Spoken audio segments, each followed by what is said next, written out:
পার কাটতে পারেন? আমার রেকর্ডের সম্পত্তি যেটুকু সেটুকু করতে পারি। আমি প্রশ্ন উত্তর দেন। আমি বলতে চাচ্ছি যে আপনার ওটা নদীর সংলগ্ন জায়গা হতে পারে, কিন্তু আপনি কাটেন কিভাবে? এই নদীটা যখন সংস্কার করবে গভর্নমেন্ট সরকার, তখন এই পুকুর থাকবে আপনার? তখন এই হয়তো তাহলে সরকারের তাহলে কাজটা না রেকর্ডে বাধ্যতা তখন সরকারই করবে। তাহলে কাজটা আপনি ন্যায় করছেন না অন্যায় করছেন?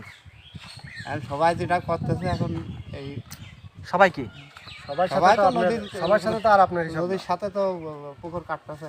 না, সবার সাথে আপনার হিসাব। সবার সাথে আপনার বিবেকে কি বলে? আপনার আপনার আপনার বাবা বিবেকে কি বলে? আপনার বিবেকে কি বলে? বিবেক থেকে বলেন তো। ন্যায় আর অন্যায় কোনটা? আপনি কাজটা ন্যায় করছেন না অন্যায় করছেন সেটা বলেন।